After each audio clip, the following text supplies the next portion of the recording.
तो आज हम स्टार्ट कर रहे हैं linear equation in two variable class 10 का एलिमिनेशन मेथड। जैसे हमने लास्ट मेथड पढ़ा था सब्स्टिट्यूशन मेथड, अब उसी की कंटिन्यूएशन में ये मेथड नंबर 2 है विच इज़ एलिमिनेशन मेथड। ऐसे ही कंटिन्यूएशन में हम पढ़ेंगे क्रॉस मल्टीप्लिकेशन मेथड। अब आप लोग सोचोगे कि हम एलिमिनेशन मेथड या सब्स्टिट्यूशन मेथड या जो नेक्स्ट पढ़ेंगे क्रॉस मल्टीप्लिकेशन मेथड यूज़ किस लिए करते हैं। इस मेथड को यूज़ करने का जो हमारा रोल होता है वो होता है एक्स और वाई की वैल्यूज़ को फाइंड करना। अब तक आप लोगों ने क्या किया है, हमेशा ग्राफ के फॉर्म में रिप्रेजेंट कर दिया दो इक्वेशंस को, या फिर एक इक्वेशन एक सिचुएशन दे रखी है उसको इक्वेशन में टर्न करके उनको ग्राफ में प्लॉट करा है, लेकिन कभी भी हमने एक्स और वाई की वैल्यू नहीं निकाली है। तो अब हम क्या करने जा रहे हैं, एक्स और वाई की वैल्यू निकाल रहे हैं with the help of elimination method. अब एलिमिनेशन मेथड क्या होता है? एलिमिनेशन मेथड का मतलब होता है किसी भी चीज़ को एलिमिनेट करके वैल्यू फाइंड करना। एलिमिनेट का मतलब रिमूव करना, किसी भी वैल्यू को आपस में रिड्यूस करके रिमूव करके उसकी वैल्यू निकालना। जैसे अब हम कंसिडर करते हैं एलिमिनेशन मेथड को और अच्छे डीपली समझने के लिए दो equation which is 9x minus 4y is equal to 2000 and equation number 2 7x minus 3y is equal to 2000। अब हमने दो इक्वेशंस ली है जिसको अब हमने x और y की वैल्यू निकालनी है with the help of elimination method. अब सब्स्टिट्यूशन मेथड हमने क्या था, अब हम देखते हैं एलिमिनेशन मेथड से हम x और y की वैल्यू कैसे निकालते हैं। सबसे पहले हमारे एलिमिनेशन मेथड का एम क्या होता है, दो इक्वेशंस में इधर हम x की और y की वैल्यूज़ को सेम बना दें जिससे कि हम उसको रेड्यूस करके उनकी वैल्यूज़ x और y की वैल्यूज़ निकाल सकें। अब जैसे कि 9x और 7x है, यहाँ 4y और 3y है। अब हमें x और y की वैल्यू को किसी एक को सेम बनाना है ताकि वो आपस में रेड्यूस हो सके। अब हम सबसे पहले स्टेप 1 करते हैं। स्टेप 1 में हम क्या करेंगे, y की वैल्यू को, दोनों इक्वेशंस में y की वैल्यू को सेम बनाने की कोशिश करेंगे। अब आप सोचोगे कि हम x की वैल्यूज़ को सेम क्यों नहीं बना रहे, बिकॉज x की वैल्यूज़ जो है y की वैल्यूज़ के कंपैरेटिवली थोड़ी बड़ी है which will lead to more greater and lengthier calculation. तो हम अपनी कैलकुलेशन को ईजी करने के लिए, कैलकुलेशन को आसान करने के लिए और क्वेश्चन को अच्छे से समझने के लिए हम y की वैल्यू को पहले रिड्यूस करेंगे और सेम बनाएंगे। क्यों? क्योंकि y की जो वैल्यूज़ है वो स्मॉलर इन नंबर है एज़ कम्पेयर टू x की वैल्यू। अब इसको हम सेम कैसे बना सकते हैं, हमने इक्वेशन 1 ली 9x minus 4y is equal to 2000। Step 1 में हम क्या करेंगे, इस इक्वेशन को किससे मल्टीप्लाई करेंगे, 3 से। क्यों? क्योंकि हम दोनों के नंबर को आपस में क्रॉस मल्टीप्लाई कर देंगे सो दैट हमारी y की वैल्यू सेम बन जाए। अब अगर हम फर्स्ट इक्वेशन को 3 से मल्टीप्लाई करेंगे तो हमारे पास क्या वैल्यू बन जाएगी, 9 3 ज़ा 27x, 4 3 ज़ा 12y एंड 2000 इंटू 3 6000।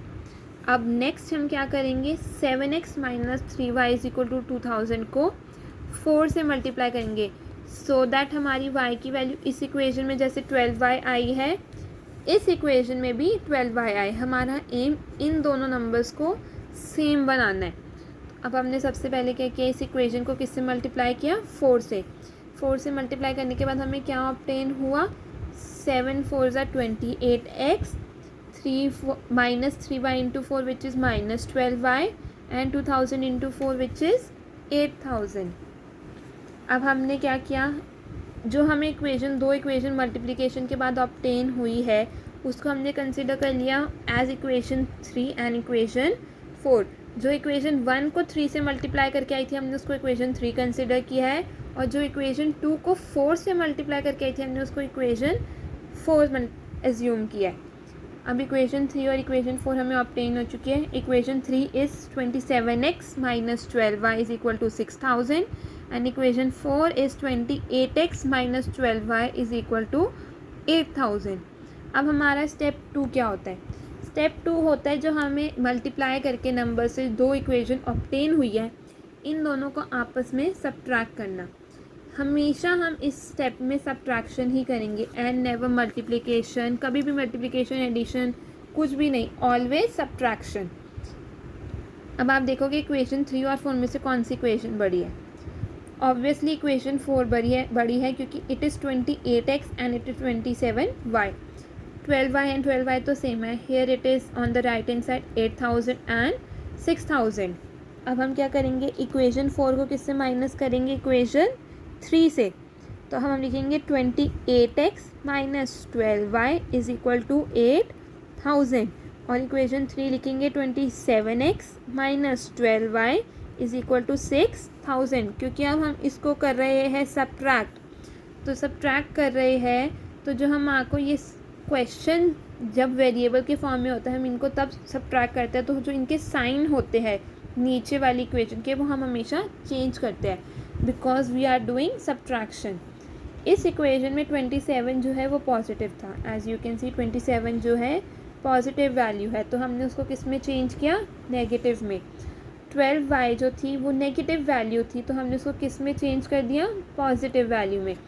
6000 एक पॉजिटिव वैल्यू थी इसलिए हमने उसको क्या कर दिया, नेगेटिव वैल्यू में चेंज। अब जब आप देखोगे it is 28x minus 27x, तो हमें क्या ऑब्टेन हुआ, 1x। 28x minus 27x is equal to 1x।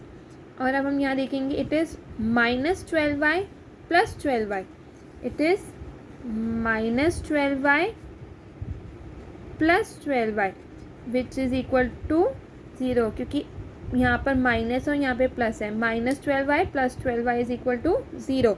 तो अब हमने क्या कर दिया, यहाँ पर 12y माइनस 12y और प्लस 12y को y की वैल्यू को एलिमिनेट कर दिया, इससे हमारी y की वैल्यू ख़त्म हो गई।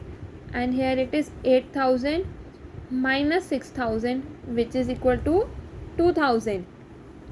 अब हमें क्या पता मिला एलिमिनेट करके, हमें जो वैल्यू है एलिमिनेट करके डायरेक्टली x की वैल्यू ऑब्टेन हो चुकी है। x की value it is now x is equal to 2000, क्योंकि अब हमारे को इक्वेशन मिल चुकी है that x is equal to 2000। हमारा एक गोल जो था कंप्लीट था, हो चुका है, विच इज़ x और y की वैल्यू फाइंड करना। हमें x की वैल्यू मिल चुकी है, now we have to find the value of y।